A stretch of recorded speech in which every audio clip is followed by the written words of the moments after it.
Assalamualaikum warahmatullahi wabarakatuh.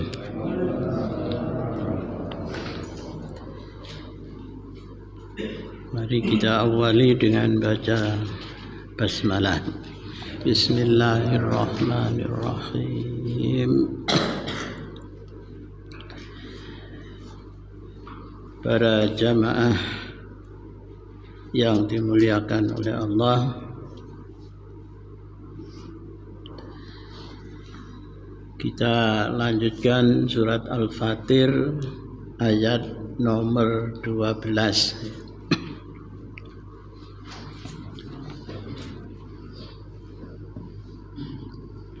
A'udzu billahi minasy syaithanir rajim. Wa ma yastawil bahrani hadza 'adzabun furatun sa'ighun sarabu wa hadza milhun ujaj wa min kullin ta'kulu lahman tariyya wa tastakhrijuna khilyatan talbasunaha wa darul fulka fiha mawakhira litabtaghu min fadlihi wa la'allakum tashkurun. Wa ma yastawi, dan tidak sama. Kalimat ma di sini bukan apa-apa, tetapi ma yang bermakna negatif. Tidak sama. Al-bahrani, dua lautan. Hadza azbun, ini tawar. Furatun, segar. Sa'igun, syarabuhu, enak untuk diminumnya. Wa hadza milhun ujaj, dan ini asin. Ujajun, pahit. Ayat 12 ini menunjukkan atau menjelaskan tentang kekuasaan Allah di alam ini. Tidak sama dua lautan. Dua lautan ini maksudnya adalah lautan yang luas itu, ya, 1/5 dari bumi. Yang kedua, yang dimaksud lautan adalah danau, air, sungai, air sumber. Jadi tidak sama air laut dan air danau. Hadza azbun, air danau itu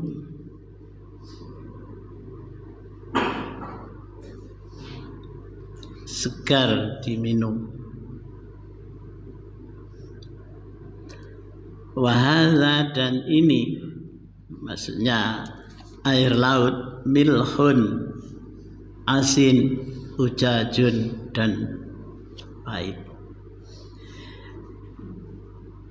Ini menunjukkan bahwa Allah itu maha mengetahui, maha kuasa.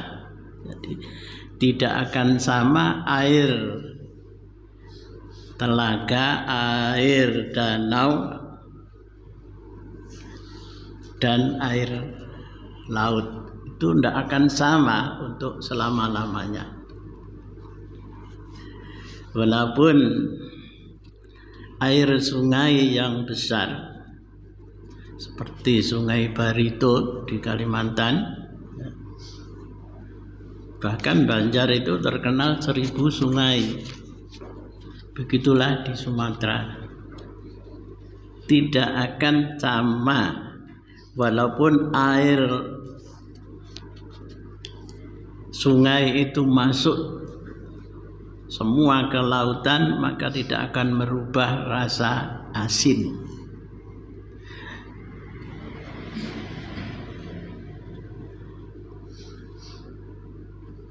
Jadi memang Allah itu zat yang maha kuasa, bisa memisahkan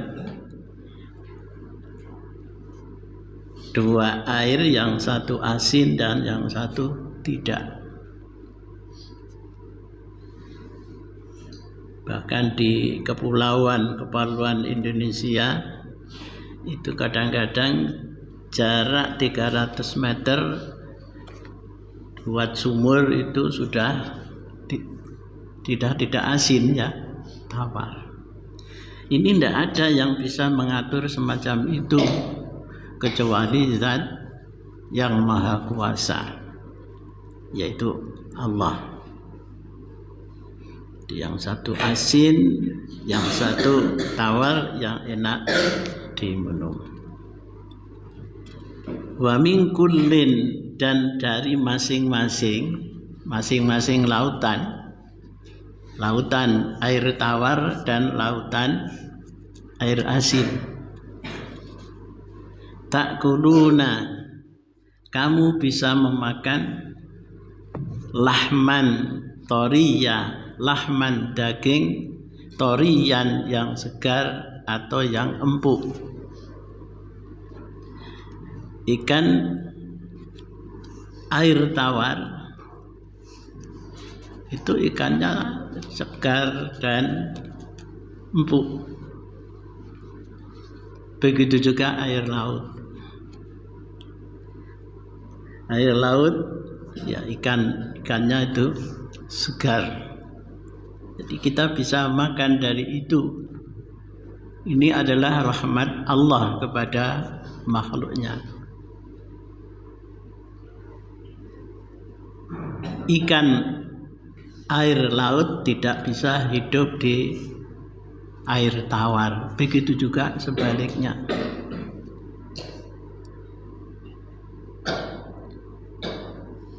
Dari lautan itu kita bisa mendapatkan satu ikan yang halal dan enak dimakan. Tastahrijuna khiryatan talbasunaha. Tastahrijuna, kamu bisa mengeluarkan, bisa mengambil khiryatan, perhiasan, talbasunaha, yang kamu pakai. Di lautan orang bisa mendapatkan mutiara. Begitu juga di tempat air tawar, di sungai atau di ini, dia bisa mendapatkan perhiasan yang bisa dipakai dengan indah. Jadi mutiara Kuwait itu sekarang penghasil mutiara yang besar untuk daerah Arab. Indonesia di Ternate kalau tidak salah itu yang banyak menghasilkan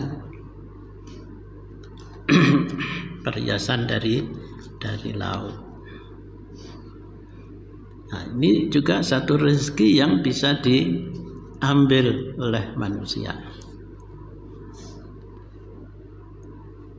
Watarul fulka, dan kau bisa melihat kapal. Fihi, padanya mawakhir,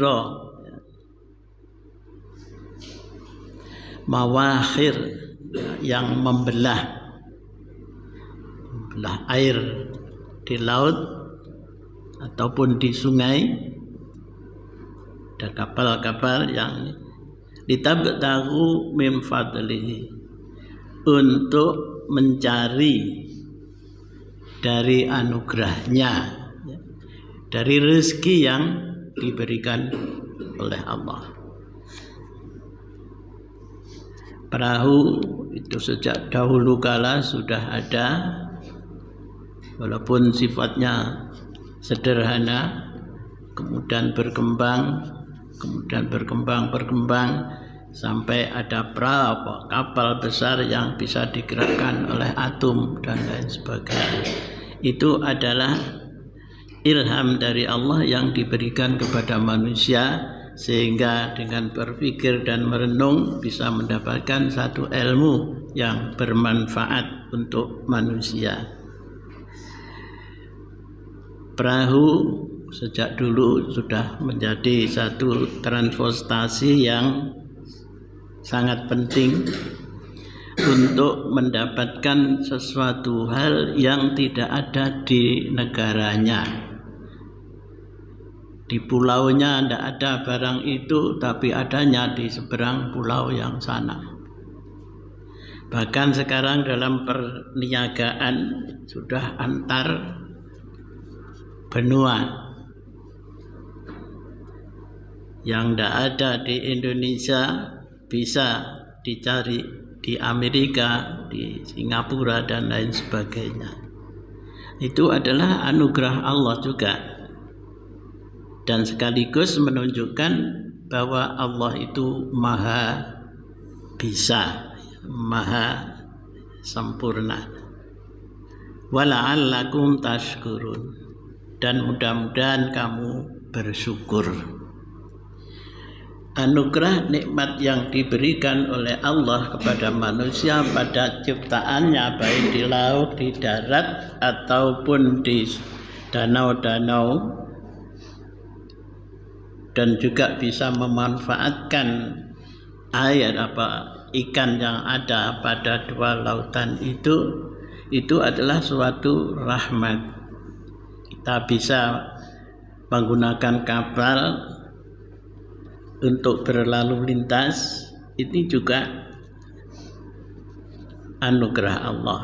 Maka sudah seharusnya la'allakum tashkurun, kamu bersyukur, mensyukuri atas anugerah yang luar biasa itu dari dua lautan tadi.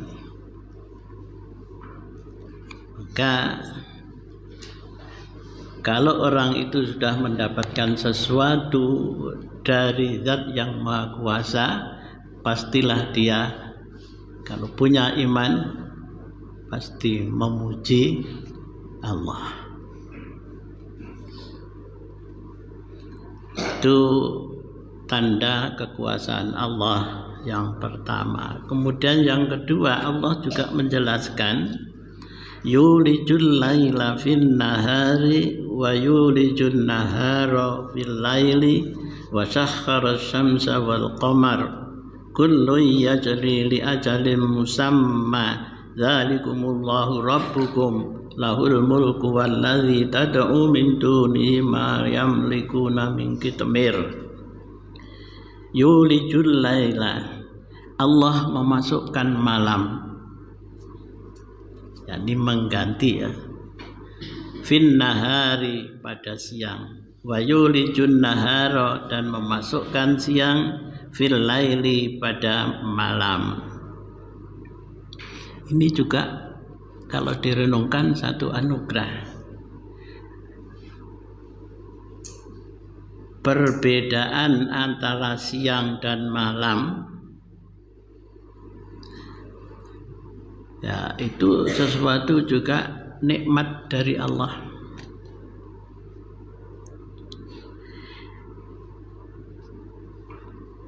Di dalam beberapa ayat dinyatakan kalau sekiranya malam terus sampai hari kiamat, sarmadan ila yaumil kiamah, apa yang terjadi? Tidak ada kehidupan. Manusia tidak akan bisa hidup.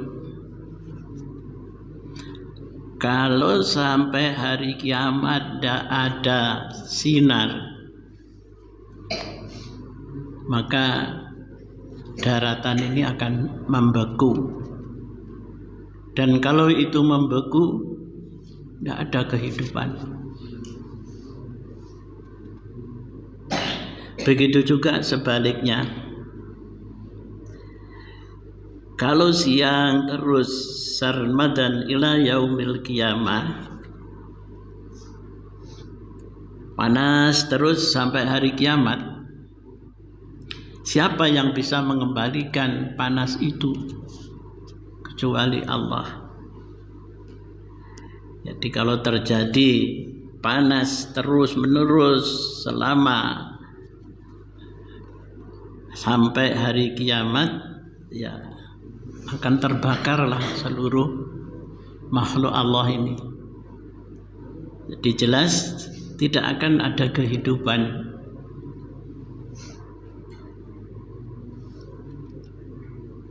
Kemudian pergantian siang dan malam itu juga memberikan manfaat. Dengan pergantian siang dan malam mempengaruhi kondisi udara yang ada di bumi ini. Maka ada musim, ada musim buah, ada musim durian, ada musim ini karena adanya perbedaan antara siang dan malam. Ya, ada beberapa tempat di dunia ini seperti di kutub utara, dan ini memang matahari itu kadang-kadang tidak tampak sama sekali beberapa hari. Namun matahari itu tidak pernah berhenti. Terus di mana ada dunia ini ya matahari terus akan berjalan. Maka di sini dikatakan wasahharas samsa wal qamar. Allah menundukkan matahari dan bulan. Artinya Allah mengendalikan matahari dan bulan itu sampai waktu yang ditetapkan. Jadi kullun masing-masing matahari dan bulan yajri berjalan li ajalin musamma sampai pada waktu yang ditetapkan. Jadi tidak akan berhenti kecuali sudah sampai terminalnya, yaitu kiamat. Matahari akan terus menyinari, memberikan manfaat kepada makhluk Allah ini. Jadi kalau sudah matahari tidak berjalan sesuai dengan yang ditetapkan oleh Allah, biasanya timbul dari timur tetapi matahari timbul dari barat. Nah, ini menunjukkan bahwa sudah dekat ajalnya, ya, ajalnya. Zalikumullah, itulah Allah, Rabbukum, Tuhanmu, lahul mulku, baginya lah kerajaan.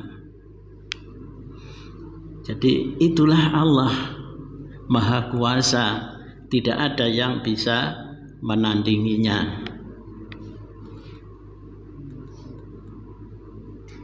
Artinya zalikumullah, hanya Allah lah yang bisa melakukan sesuatu yang sangat teliti, sangat teratur dan tidak pernah mogok.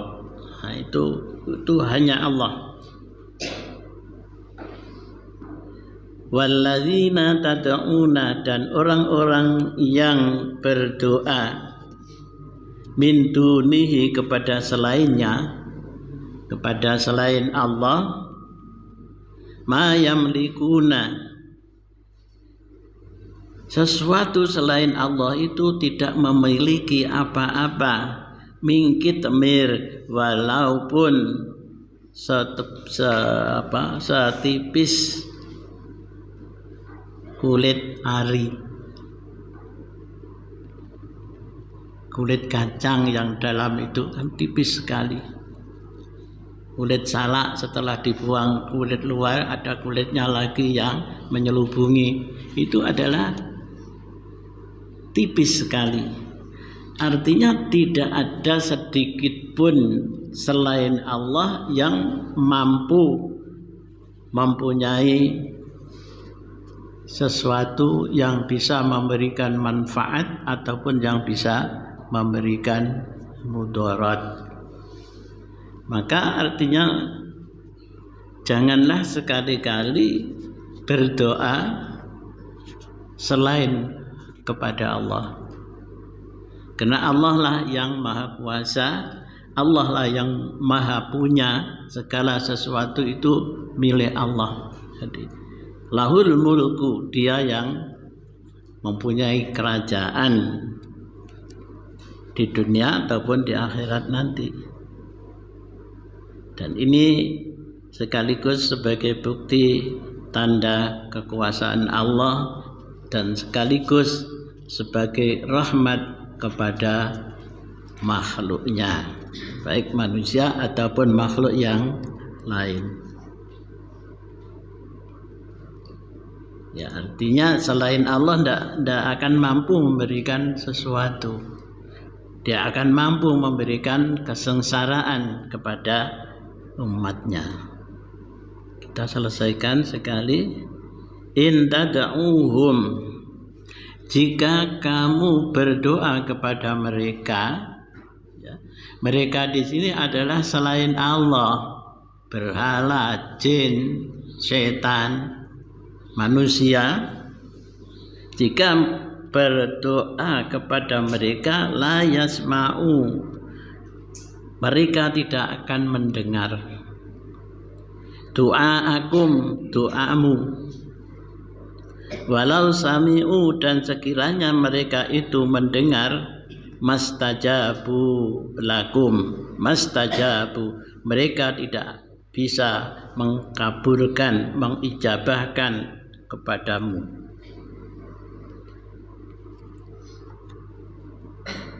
Jadi doa kepada selain Allah itu tidak akan diterima. Ya. Kalau sekiranya diterima, itu pun doa kamu tidak akan dikabulkan. Karena selain Allah, apalagi yang berhala, patung-patung, kayu-kayu, itu tidak akan bisa mendengar apa yang kamu ucapkan. Dari subuh sampai subuh lagi berdoa kepada batu dan yang sesembahan yang lain yang mereka buat dengan tangannya, itu pun mereka tidak akan mendengar doamu. Wa yaumal qiyamati, dan besok pada hari kiamat, yakfuruna bisyirkikum, mereka mengkufuri dengan kesirikanmu. Artinya di akhirat nanti para sesembahan selain Allah itu tidak diakui oleh para penyembahnya, karena keadaannya sudah lain lagi. Di akhirat itu sudah tidak bisa lagi melakukan perbuatan atau merubah perbuatan yang buruk menjadi yang baik. Jadi kalau orang itu sudah mati, sudah finish lah segalanya, kecuali 3 perkara. Sedekah jariyah, kemudian anak yang soleh, yang solihah, yang mendoakannya, dan ilmu yang bermanfaat. wala yunabbi'uka, dan tidak akan diberitahukan kepadamu misla khabir, yang oleh yang maha mengetahui. Khabir itu mengetahui dengan teliti yang tidak ada yang tidak diketahui, itu namanya khabir. Di ayat yang terakhir ini benar-benar mengingatkan kepada khususnya orang yang beriman, janganlah sekali-kali memohon kepada selain Allah, maka tidak akan dikabulkan, karena berhala dan batu dan yang lain itu tidak akan bisa memberikan sesuatu, karena mereka tidak bisa memberikan manfaat ataupun mudarat kepada manusia. Mari kita akhiri dengan baca hamdalah. Assalamualaikum warahmatullahi wabarakatuh.